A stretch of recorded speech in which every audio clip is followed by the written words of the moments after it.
5 തലമുറകളായി നിങ്ങൾക്കൊപ്പം PRS hospital. ഞാൻ കഴിഞ്ഞ ദിവസം ഒരു ടൂർ പോയപ്പോൾ അടൂർ ഭാഗത്തുള്ള പത്മ ഹോട്ടലിൽ കയറി ഭക്ഷണം കഴിച്ചു. പിന്നെ തിരുവനന്തപുരത്ത് നമുക്ക് നമ്മുടെ സെക്രട്ടേറിയറ്റിനടുത്തും ഒരു പത്മ ഹോട്ടലുണ്ട്.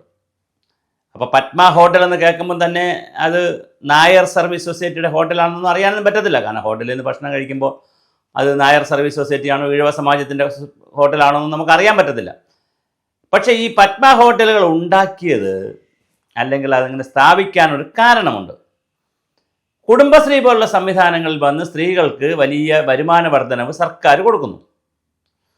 SNDPയുടെ നേതൃത്വത്തിൽ സ്വയം സഹായ സംഘങ്ങളുണ്ട്. ജനശ്രീ മിഷൻ്റെ നേതൃത്വത്തിൽ സ്വയം സഹായ സംഘങ്ങളുണ്ട്. അങ്ങനെ സ്ത്രീകളുടെ ഉന്നമനത്തിന് വേണ്ടി വിവിധ സാമുദായിക രാഷ്ട്രീയ സാംസ്കാരിക സംഘടനകളും അതുപോലെ ഗവൺമെൻറ്റും സ്വകാര്യ വലിയ വലിയ കൂട്ടായ്മകൾ ഉണ്ടാക്കിയിട്ടുണ്ട്. അപ്പോഴാണ് നമുക്ക് നമ്മുടെ ചങ്ങനാശ്ശേരിയിൽ നിന്നൊരു ഉൾവിളി. അങ്ങനെയാണെങ്കിൽ നായർ പെണ്ണുങ്ങളായിട്ടുള്ള നായർ സ്ത്രീകളായിട്ടുള്ള പാവപ്പെട്ട സ്ത്രീകളെ ഉന്നമനത്തിലേക്ക് കൊണ്ടുപോയാലോ? അങ്ങനെ നായർ സ്ത്രീകളുടെ ഉന്നമനത്തിന് വേണ്ടി പാവപ്പെട്ട നായർ അത് തന്നെ നായർമാരുടെ NSS നായർ സർവീസ് സൊസൈറ്റി വന്നതിന് ശേഷമാണ് ഈ നായന്മാരുടെ ഇടയിലുള്ള വകതിരിവ് കുറവ്. അല്ലെങ്കിൽ വിവിധ നായർ കമ്മ്യൂണിറ്റിക്കകത്തും ഒരുപാട് ഉപവിഭാഗങ്ങളുണ്ട്. ഓരോ വിഭാഗത്തിലുണ്ട്. ഈഴവ കമ്മ്യൂണിറ്റിയിലുണ്ട്, എല്ലാ വിഭാഗങ്ങളിലുണ്ട്. ഇപ്പോൾ ബ്രാഹ്മിൺസ് എടുത്തു കഴിഞ്ഞാൽ തന്നെ അതിനകത്ത് ബ്രാഹ്മിൺസ്, നമ്പൂരി, പോറ്റി, ഇങ്ങനെ ഒരുപാട് വിഭാഗങ്ങളുണ്ട്. പിന്നെ പലതര വിഭാഗങ്ങളുണ്ട്. ഏത് സമുദായം എടുത്താലും ജാതി എടുത്താലും അതിനകത്ത് ഉപവിഭാഗങ്ങളുണ്ട്. അപ്പോൾ നായർ കമ്മ്യൂണിറ്റിയിലും അങ്ങനെ ഉണ്ട്. അപ്പോൾ അതിൽ പാവപ്പെട്ട നായർ കമ്മ്യൂണിറ്റിയിൽപ്പെട്ട തന്നെ പാവപ്പെട്ട ആളുകൾക്ക് മുൻതൂക്കം കൊടുക്കുന്നതിന് വേണ്ടി, അവർക്ക് തൊഴിൽ കൊടുക്കുന്നതിന് വേണ്ടി, പ്രത്യേകിച്ച് സ്ത്രീകൾക്ക് തൊഴിൽ കൊടുക്കുന്നതിന് വേണ്ടിയിട്ടാണ് പത്മ ഹോട്ടൽ വന്നത്. പക്ഷെ അവിടെ ചെന്ന് ഭക്ഷണം കഴിക്കുമ്പോഴാണ് നല്ല തമാശ. അവിടെ ഭക്ഷണം പ്രിപ്പയർ ചെയ്യുന്നത് ബംഗാളി നായർ, അവിടെ ഭക്ഷണം തരുന്നത് ആസാമീസ് നായർ, പിന്നെ ബംഗ്ലാദേശി നായർ. അവിടെ നിൽക്കുന്നവരും ഭക്ഷണം ഉണ്ടാക്കുന്നവരും എല്ലാവരും വേറെ സമുദായത്തിൽപ്പെട്ടവർ. അവരൊന്നും നായർ സമുദായമായിട്ട് യാതൊരു ബന്ധവുമില്ല. അപ്പോൾ ഇതൊരു പുതിയ സംവിധാനമാണ്. മറ്റ് സമുദായത്തിൽപ്പെട്ട ആളുകൾക്ക് ജോലി കൊടുത്താൽ അവർക്ക് ജോലിയിൽ ഭക്ഷണം പാചകം ചെയ്യുന്നതിനും അതുപോലെ അടുക്കളയിലും അതുപോലെ ഭക്ഷണം വിളമ്പുന്നതിനും ജോലി കൊടുത്താൽ നായർ സ്ത്രീകളുടെ ഉന്നമനം എങ്ങനെ ഉണ്ടാവും എന്നുള്ളതൊരു പുതിയ കണ്ടുപിടുത്തമാണ്. ഇത് പെരുന്നയിൽ നിന്ന് മറ്റുള്ള വല്ലാത്തൊരു കണ്ടുപിടുത്തമാണ്. അതൊരു രസകരമായ കണ്ടുപിടുത്തമാണ്. എന്നോട് നായർ സർവീസ് സൊസൈറ്റിക്കാരൊന്നും പിണങ്ങരുത്, കരയോഗക്കാരൊന്നും പിണങ്ങരുത്. ഇത് നിങ്ങളുടെ കരയോഗങ്ങളിൽ ചർച്ച ചെയ്യണം. നിങ്ങൾക്ക് എന്തിനാണ് ഈ സംവിധാനം പെരുന്നയിൽ നിന്ന് ഇങ്ങനെ ഒരു പ്രോജക്റ്റ് വന്നതെന്നേ?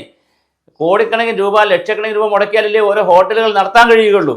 അങ്ങനെ ലക്ഷക്കണക്കിന് കോടിക്കണക്കിന് രൂപ കൊടുത്ത് പെരുന്നയിൽ നിന്നുള്ള ആഹ്വാനപ്രകാരം ഓരോ മുതലാളിമാരും അവരുടെ പൈസ കൊടുത്ത് പത്മ ഹോട്ടലുകളുടെ ശൃംഖല തന്നെ, ഒരു ഹോട്ടലല്ല കേട്ടോ, തിരുവനന്തപുരം തിരിച്ചാൽ എല്ലാ ജില്ലകളിലും വലിയ രീതിയിലാണ് പത്മ ഹോട്ടലുകൾ. നല്ല വെജിറ്റേറിയൻ ഫുഡാണ്. ചില സ്ഥലങ്ങളിലെ ഫുഡ് അത്ര പോരാ. ഞാൻ ഹോട്ടലിൻ്റെ പേര് പറയുന്നില്ല. ഞാൻ പല സ്ഥലങ്ങളിൽ നിന്ന് കഴിച്ചിട്ടുണ്ട്. ചില സ്ഥലങ്ങളിൽ വളരെ നല്ല ഫുഡാണ്. തിരുവനന്തപുരത്തൊക്കെ നല്ല ഫുഡാണ്. നല്ല സദ്യയുണ്ട്. പിന്നെ അതുപോലെ ദോശ, വിവിധ വിഭാഗത്തിൽ ദോശയുണ്ട്, ഇഡ്ഡലിയുണ്ട്, ഇടിയപ്പമുണ്ട്. ഇങ്ങനെ വലിയ വൈവിധ്യമായ ഫുഡുണ്ട്.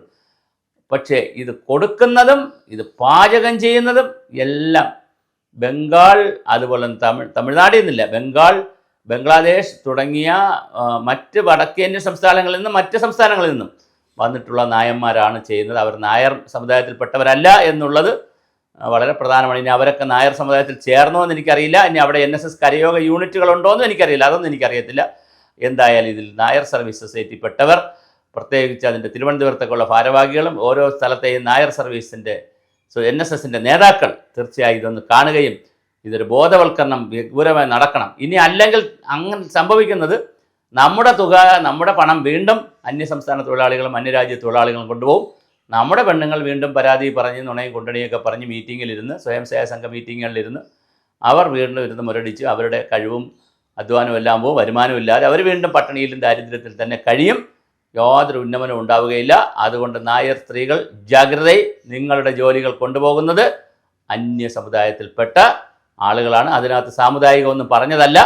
പക്ഷേ നായന്മാർക്ക് വേണ്ടി തുടങ്ങിയ ഹോട്ടലിൽ, നായന്മാരുടെ ഉന്നമനത്തിന് വേണ്ടി തുടങ്ങിയ ഹോട്ടലിൽ, നായർ സ്ത്രീകളുടെ കഷ്ടപ്പാട് കണ്ട് തുടങ്ങിയ ഹോട്ടലിൽ നായർ സ്ത്രീകൾക്കൊരു സ്ഥാനവുമില്ല എന്ന് വരുന്നത് ഏത് കണക്കിൽ നോക്കിയാലും കഷ്ടമാണ്. അത് നായർ സ്ത്രീകളുടെ ഒരു മുന്നേറ്റം. നിങ്ങൾ ഒരുപാട് കാര്യങ്ങളിൽ പിന്നെ സമരവും ജാഥയൊക്കെ നയിക്കുന്നവരാണ്. ഇതിലൊരു നായർ മുന്നേറ്റം, നായർ വനിതാ മുന്നേറ്റം ഉണ്ടാകുമെന്ന് നമുക്ക് പ്രതീക്ഷിക്കാം. ചലോ ചലോ പത്മ ഹോട്ടൽ.